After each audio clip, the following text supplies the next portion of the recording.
Okay, let's dive right in. We've got some, frankly, huge news about a figure who's been, well, really central to Chicago's story for decades, Larry Hoover. Absolutely. And this deep dive is all about a specific event, President Donald Trump commuting Hoover's federal life sentence. Right. We're looking at reports from ABC News and CBS Chicago that covered this pretty extensively, and our goal here is simple.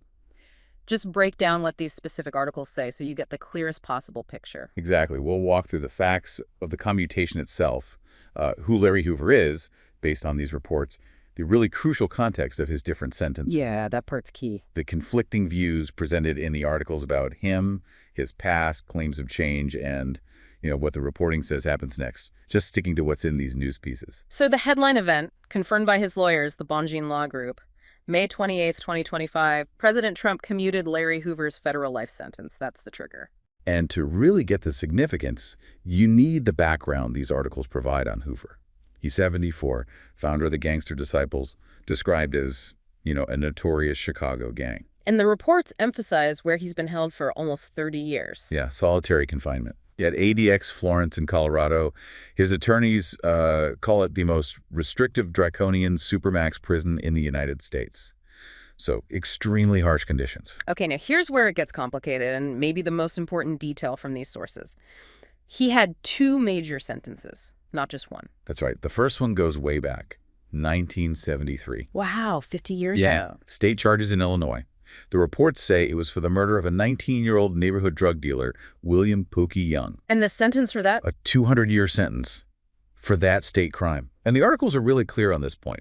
He still faces that state sentence. The commutation changes nothing about the Illinois conviction. Okay, so that 200-year state sentence for murder is still hanging over him, but then decades later. Decades later, yeah. In 1997, he was hit with separate federal charges. That led to another conviction and a sentence of 6 life terms. And that's the sentence President Trump just commuted? The federal one? Precisely.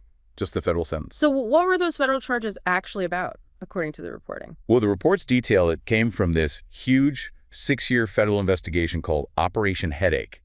It targeted the Gangster Disciples leadership, indicting 39 people back in '95. And the core accusation against Hoover specifically? That even while serving his state murder sentence in Illinois prison, he was still actively leading the Gangster Disciples as a, quote, criminal enterprise, running things from behind bars. Running a gang from inside prison. That was the prosecution's case.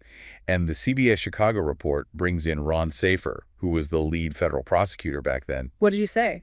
Safer's quoted describing it as a massive operation, something like 30,000 members in 28 states, selling reportedly over $100 million in drugs just in Illinois each year.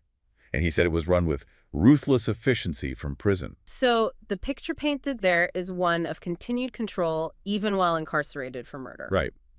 And that really sets the stage for the controversy around this commutation, which the articles definitely highlight. You have these really starkly different views on Hoover. Let's unpack those views. What are the arguments against the commutation based on these sources? Okay, so primarily you hear from Ron Safer, again, the prosecutor.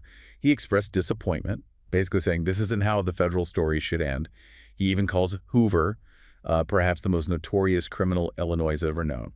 Strong words. Does he offer specifics beyond just being notorious? He does. The reports mention Safer pointing to evidence from the trial, like a recording. In this recording, Hoover allegedly told members to get 12 and 13-year-olds involved in drug dealing. 12 and 13. Yeah. And Safer quotes him saying, "Make them know that with you they are somebody, and without you they are nobody." And Safer emphasizes, according to these sources, that Hoover said this after he had already started claiming he was reformed. So undermining the claims of change. That's the argument presented there. Plus, the AP report mentions some sources claim he still controls the gang from prison, using intermediaries.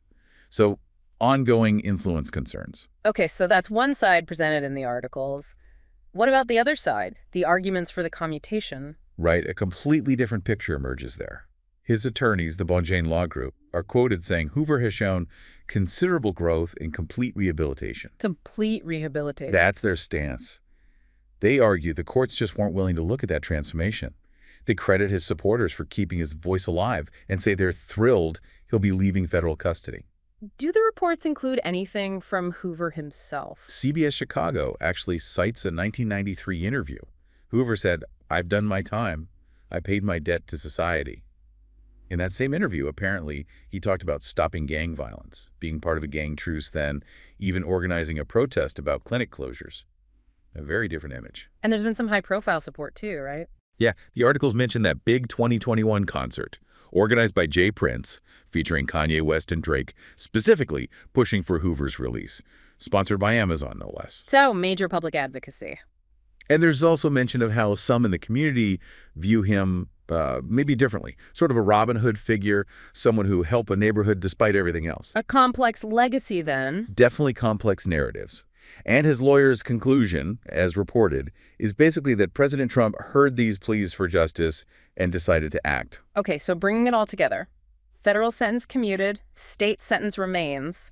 What do the sources say happens physically next? Well, the commutation is federal, but the articles stress that 200-year state sentence for the 73 murder is still active. So he doesn't just walk free from federal prison. No. Okay. According to an Illinois Department of Corrections order mentioned by CBS Chicago, if he's released federally, he has to be turned over to Illinois to continue serving that state sentence. So a transfer is expected. It seems likely. ABC News reported he's expected to be moved from ADX Florence in Colorado to a prison back in Illinois at some point.